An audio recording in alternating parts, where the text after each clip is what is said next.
Hi again. So annual practising certificate APC சர்டிஃபிகேட்னு சொல்லுவாங்க. So நம்மளுக்கு ஃபிசியோ ரெஜிஸ்ட்ரேஷன் வந்ததுக்கப்புறம் ஃபிசியோ ரெஜிஸ்ட்ரேஷன் மட்டும் நம்ம முக்கியம் இல்லை, ஏபிசி ரொம்ப important to legally practise in New Zealand.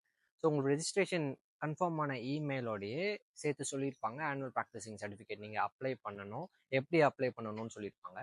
So almost it will take 24 to 48 hours to activate our account in physio board. So அது ஆக்டிவேட் ஆனதுக்கப்புறம் நீங்கள் என்ன பண்ணணும்னா, அது உள்ளே போனீங்கன்னா ஏபிசி அப்ளிகேஷன் பண்ணுறதுக்கு ஒரு ப்ரொஃபைல் இருக்கும்.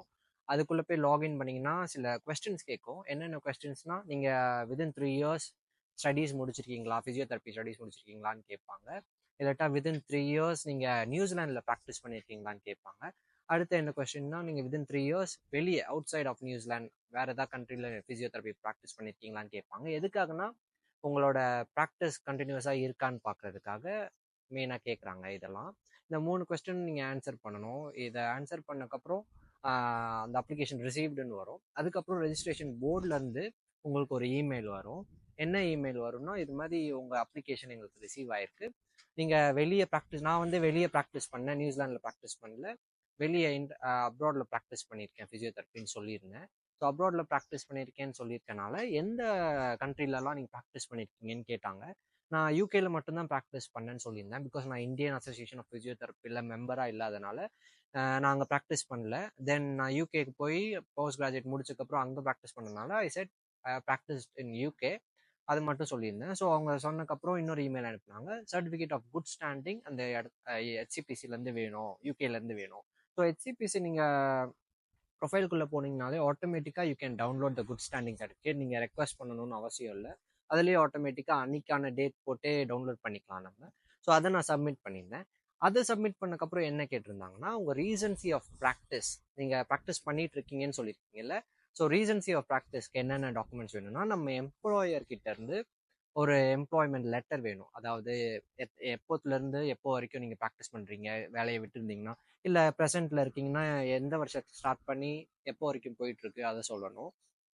அதுக்கப்புறம் அவங்க அஃபிஷியல் லெட்டர் ஹெட்லேருந்து நம்மளை அனுப்ப சொல்லியிருக்காங்க. அவங்களோட அஃபிஷியல் கம்பெனி ஹெட்லேருந்து நம்ம லெட்டர் அனுப்பணும். தேர்ட் என்ன ரெக்குவயர்மெண்ட்னா, அவங்களோட லைக் இப்போ நம்ம டேரக்டர் இல்லாட்டா நம்மளோட எம்டி யாராவது சென்ட் பண்ணுறாங்கன்னா அவங்களோட இமெயிலேருந்து தான் ஸ்ட்ரைட்டாக அந்த லெட்டரை சென்ட் பண்ணணும். நம்ம அதை வாங்கி சென்ட் பண்ண முடியாது. So they only accept letter sent from our employer. அவங்க கிட்டேருந்து ஸ்ட்ரைட்டாக வர லெட்டரை மட்டும்தான் அக்செப்ட் பண்ணுவாங்க. ஸோ அது சில பேருக்கு கஷ்டமாக இருக்கும். Because I also face the same issue.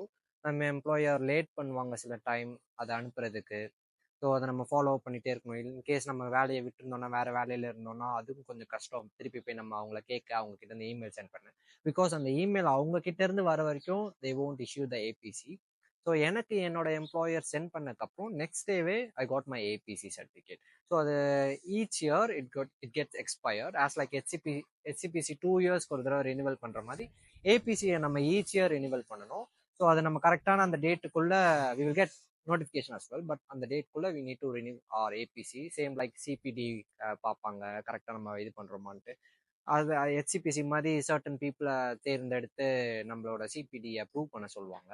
So அதுதான் மெயினாக ஏபிசி. ஸோ இதுதான் ஏபிசியோட main rules and regulation apply பண்ணுறதுக்கு. தேங்க்யூ ஸோ மச் ஃபார் வாட்சிங் திஸ் வீடியோ. ஸோ நான் என் நெக்ஸ்ட் வீடியோவில் எப்படி நான் ஃபிசியோதெரப்பி ஜாப் நியூசிலாண்டில் வாங்கினேன், என்ன ஏஜென்சி வழியாக போனேன், அது எல்லாத்தையும் நான் எக்ஸ்பிளைன் பண்ணி ஒரு வீடியோவாக போடுறேன். என்னென்ன ரெக்குவயர்மெண்ட் இருந்துச்சு, எப்படி என்னோட ஸ்டேஜ் ஆஃப் இன்டர்வியூஸ் இருந்துச்சுன்னு நான் நெக்ஸ்ட் வீடியோவில் சொல்கிறேன். So if you like our videos, please do like, comment and share and subscribe. Thank you so much.